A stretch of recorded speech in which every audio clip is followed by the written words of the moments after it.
الحمد للہ رب العالمین والصلاة والسلام علی اشرف المرسلین وعلی آلہ وصحبہ اجمعین وأذن فی الناس بالحج یأتوک رجالا وعلی کل ضامر یأتین من کل فج عمیق لیشہدوا منافع لہم۔ صدق اللہ العظیم۔ میرے محترم سامعین و ناظرین، ان ایام میں ہم مکہ مکرمہ میں رحمان کے مہمانوں اور اپنے معزز و مکرم پسندیدہ مختار چنے ہوئے اللہ کے بندوں کو اہلاً و سہلاً و مرحبا کہتے ہیں۔ آج کی مجلس میں کچھ تعارف کراؤں گا آپ کو اماکن حج کا، جنہیں مشاعر مقدسہ کہا جاتا ہے، اور کچھ اعمال حج کا جنہیں مناسک حج کہا جاتا ہے۔ تو یہ بات آپ اچھی طرح سے سمجھ لیں کہ حج کے اعمال پہلے عمل سے لے کے، یعنی آپ نے احرام باندھا جہاں کہیں سے بھی، میقات کے ایریے میں داخل ہونے سے پہلے پھر اعمال حج کرتے رہے، طواف کیا، منا گئے، عرفات گئے، مزدلفہ گئے، وہاں پہ جو اعمال کی، یہ سب مناسک حج کہلاتے ہیں۔ پھر جس جگہ پر یہ ادا ہوتے ہیں، طواف بیت اللہ مکہ میں ہوتا ہے، منا میں اقامت مکے سے باہر جگہ ہے، پھر عرفات میں وقوف یہ بھی باہر ہے، بلکہ یہ تو حرم محترم کے علاقے سے بھی باہر ہے۔ پھر آپ واپس آتے ہیں، مزدلفہ میں ٹھہرتے ہیں، پھر مشعر منا میں آتے ہیں، پھر آپ جمرات کی رمی کرتے ہیں، پھر آپ سر مڑاتے ہیں یا قربانی کرتے ہیں، اور پھر حج وداع، اور پھر طواف افاضہ کرتے ہیں، اور پھر طواف وداع۔ تو یہ سارے اعمال کب کیے جاتے ہیں مستقل ہم آپ کو سکھائیں گے، یاد کرائیں گے، تو یہ مشکل مسئلہ نہیں۔ پہلے آپ آج یہ سمجھ لیں کہ اماکن حج میں سے سب سے بڑی جگہ، ان اول بیت، سب سے پہلا گھر خدا کا، یہ وہ جگہ ہے جو سب سے پہلے اس زمین میں ظاہر ہوئی بقول نبی کریم صلی اللہ علیہ وسلم۔ یہ دنیا جب قائم ہوئی تو سب سے پہلے ایک بلبلے کی شکل میں یہ جگہ ظاہر ہوئی جہاں آج بیت اللہ ہے، پھر اسی سے پوری دنیا کو چاروں طرف کھینچ کے اللہ تعالیٰ نے دنیا بنا دی۔ اس لیے اس جگہ کو ام القریٰ کہتے ہیں، ام القریٰ، ماں، قریٰ بستیاں، یعنی دنیا جہان میں جتنی بستیاں قائم ہیں، جتنے شہر قائم ہیں، جتنے ملک قائم ہیں، ان کی اصل جگہ یہ ہے جہاں پہ بیت اللہ ہے۔ تو یہ سب سے پہلی بات سمجھ لیں آپ، حج کے اماکن میں سب سے پہلی جگہ یہ ام القریٰ ہے۔ اسی کا قصد کرتے ہوئے آپ سب سے پہلا کام کیا کرتے ہیں یہ بھی آپ سمجھ لیں۔ ام القریٰ بیت اللہ کی جگہ، اس کے گرد حرم محترم، مسجد حرام، پھر مسجد حرام کے باہر کا ایریا یہ بھی حرم ہے، مکہ مکرمہ کا شہر چاروں اطراف سے حرم ہے۔ اقرب ترین حرم کی انتہا مسجد عائشہ کی طرف ہے، یہ دیکھ لیں آپ کتنا دور ہے، کم از کم 3 کلومیٹر دور ہے بیت اللہ سے۔ تو یہ پورا حرم اس طرف ہے۔ آپ دوسری طرف چلے جائیں تو حرم محترم کا یہ علاقہ، جب آپ اللہ آپ کا بھلا کرے جاتے ہیں جیرانہ کی طرف، تو اس طرف حدود حرم کا ایک بورڈ آتا ہے، 17-18 کلومیٹر ہے۔ جب آپ جدہ کی طرف جاتے ہیں تو شمیسی سے پہلے ایک حد آتی ہے جس پہ لکھا ہوتا ہے حدود الحرم۔ تو یہ پورا تقریباً 40 کلومیٹر کا ایریا مربع یہ حرم ہے۔ اب اس حرم سے باہر نکلیں تو اس کے باہر ایریے کو حل کہتے ہیں۔ سب سے پہلے بیت اللہ، مسجد حرام، پھر اس کے بعد حرم محترم کا ایریا، اس کے بعد جب آپ حرم سے نکلے تو حل، یاد رکھیں آپ، حل یعنی حرم اور حل کا مقابلہ۔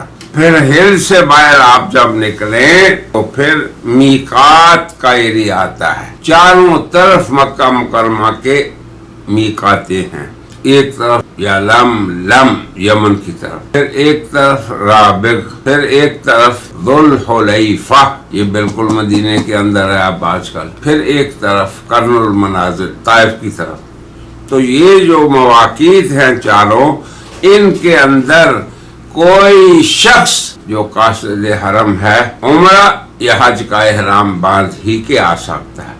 اگر آپ ان میقاتوں کو کراس کریں گے اپنے ملکوں سے آتے ہوئے، امریکہ سے آتے ہوئے، جاپان سے آتے ہوئے، چین سے آتے ہوئے، پاکستان یا ہندوستان سے آتے ہوئے، تو آپ پہ دم ہوگا۔ دیکھ لیں کیسے اللہ نے اس پوری دنیا کو اس گھر کے ساتھ جوڑ رکھا ہے اپنے احکام میں۔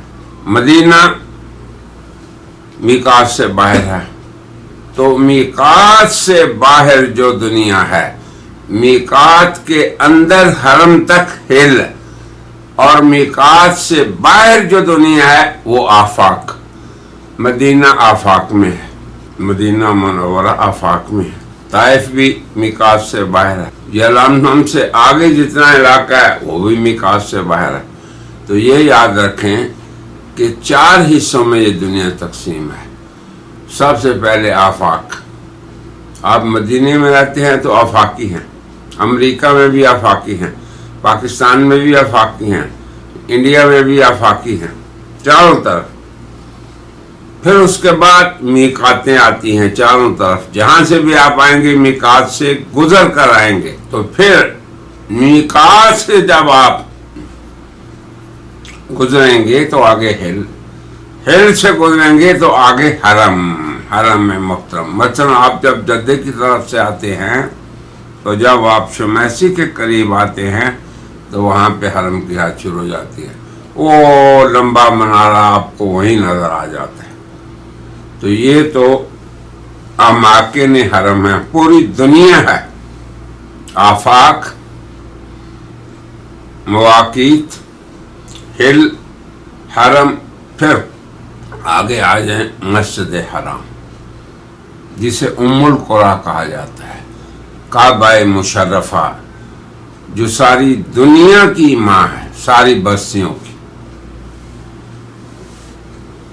تو یہ ہم نے مختصر آپ کو اس دنیا کے اماکن کا تعارف کرایا۔ پھر جن ایریوں میں حج ہوتا ہے، مثلا منا، مزدلفہ، عرفہ، ان کو مشاعر مقدسہ کہا جاتا ہے۔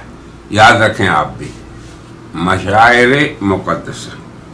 اب انہی میں اعمال حج ادا ہوتے ہیں اکثر۔ پہلا عمل کیا ہے کہ آپ اپنے ہی گھر سے، اپنے ہی ملک سے، اپنے ہی شہر کے ایئرپورٹ سے یا قریبی کسی ایئرپورٹ سے احرام باندھ لیتے ہیں۔ کیا کرتے ہیں آپ کی عمر 50 سال ہے، آپ ساری عمر پاجامہ کرتا، شلوار قمیض، پینٹ کوٹ یا کوئی بھی اپنا علاقائی لباس پہنتے رہے، اس سارے عادی سال ہر سال کے معمول کے لباس کو آپ نے اتار دینا ہے۔ سب سے پہلا عمل یہ ہے، اے اللہ کے پسندیدہ بندو، جن کو اللہ نے اپنے گھر مہمان بنا کر بلایا ہے، یہ شعور تو آپ کو رہنا چاہیے، جیسے ہم نے پہلی مجلس میں ذکر کیا۔ تو اندر اور باہر کی اصلاح کا نام حج ہے۔ تو یہ شعور آپ کو رہے، اسی کی خاطر آپ نے اپنی عادت کے معمول کے لباس کو ترک کر دیا۔ حالانکہ لوگ اچھا سلا ہوا لباس پہنتے ہیں، مگر اس سفر میں سلا ہوا لباس پہنتے نہیں، پہننا نہیں آپ نے۔ اور پھر یہ دیکھیں کہ یہ پوری دنیا کے مسلمانوں کو ایک امت ہونے کا مظہر قرار دے رہا ہے کہ عادت کا لباس آپ کا کچھ بھی تھا، آج کے بعد جب آپ نے احرام باندھا تو آپ نے نہ سلی ہوئی 2 چادریں پہننی، ایک اوپر ایک نیچے والی سے۔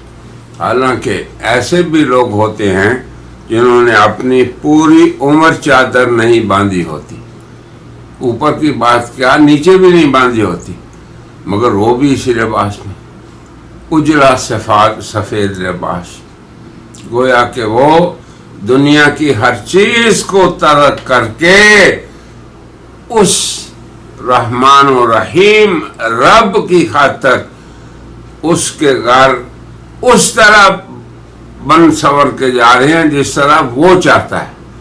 یہ ہے اصل احرام کہ اے اللہ تیری خاطر ہم نے پوری عمر کے 20 سالہ 40 سالہ 50 سالہ 60 سالہ 100 سالہ اپنے ظاہر کو بدل دیا، اور کیونکہ تیری خاطر کیا تو ہمارے باطن کو بھی بدل۔ یہ تصور ہوئی حاج کرام آپ کا ان مناسک حج کے ادا کرتے ہوئے ہونا چاہیے۔ اب اس آیت کی طرف آ جائے جو میں نے آپ کے سامنے پڑھی تھی۔ اللہ تعالیٰ نے ابراہیم کو کہا، کب؟ جب وہ گھر بنا چکے اور اللہ سے دعائیں کر چکے کہ اے ہمارے رب ہم سے اسے قبول کر لے۔ یہ تصور آپ کا رہنا چاہیے، اے ہمارے رب ارنا مناسکنا، ہمیں ہمارے مناسک بتا دے۔ تو اس لیے میں نے آپ کو آج مناسک اور مشاعر کی بات کہی ہے کہ ابراہیم نے بھی اللہ سے اپنے مناسک پوچھے، اللہ نے ان کو بتائے ہوں گے، مگر ہمارے نبی کریم صلی اللہ علیہ وسلم نے خود حج فرمایا اور قدم قدم پہ حضرات صحابہ کو کہا خذوا عنی مناسککم، تم اپنے مناسک مجھ سے سیکھ لو۔ اب اس لیے مشاعر کا تو آپ کو پتہ ہے یہ جگہیں ادھر ادھر نہیں ہوتی، مگر مناسک ہم نے نبی کریم صلی اللہ علیہ وسلم سے سیکھنے ہیں۔ انشاءاللہ اگلی مجالس میں ہم آپ کو بتائیں گے کہ آپ نے کس دن کیا کرنا ہے۔ اور حج کا عمل گھنٹے 2 گھنٹے کا نہیں ہوتا، حج کا عمل ایک طویل عمل ہے جس میں آپ نے کئی روز تک رہنا ہے، کم از کم 5 دن، 8 تاریخ 9 10 11 12، پھر بعض 13 کو بھی رہتے ہیں۔ تو اس لمبے طویل عرصے میں ہم نے اپنے رب سے ایسا قوی تعلق قائم کر لینا ہے جو آج کے بعد نہ ٹوٹنے پائے۔ ہم اپنے گھروں کو بھی چلے جائیں مگر ہم اپنے اس تصور کو نہ بلائیں کہ ہم حاجی ہیں، ہم حاجی ہیں، ہم حاجی ہیں۔ ہم نے نہ اس گھر کو بدنام کرنا ہے کہ دیکھیں جی حج بھی کر رہے پھر بھی انسان نہیں بنے، یہ بھی نہیں ہونے دینا۔ دیکھیں جی اللہ کی نشانیاں بھی دیکھ آئے پھر بھی انسان نہیں بنے، دیکھیں جی مینا عرفات مزدلفہ دیکھ آئے پھر بھی انسان نہیں، ایسا حاجی ہمیں نہیں بننا۔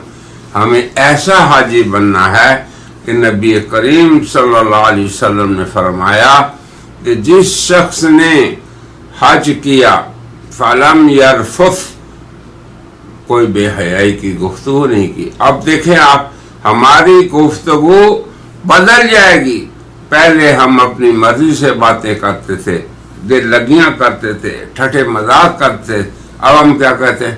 لبیک اللہم لبیک لبیک لا شریک لک لبیک ان الحمد والنعمت لک والملک لا شریک لک۔ یعنی ہماری چال بدل گئی، ڈھال بدل گئی، گفتگو بدل گئی، رات اور دن کا کلام بدل گیا۔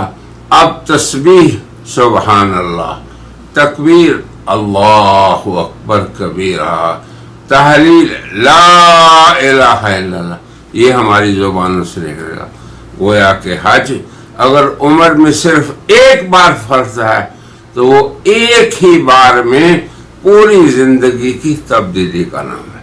انشاءاللہ اگلی مجلس میں ہم اسی بات کو بیان کریں گے، اور آج کی مجلس اسی پہ ختم کرتے ہیں۔ وآخر دعوانا ان الحمد للہ رب العالمین۔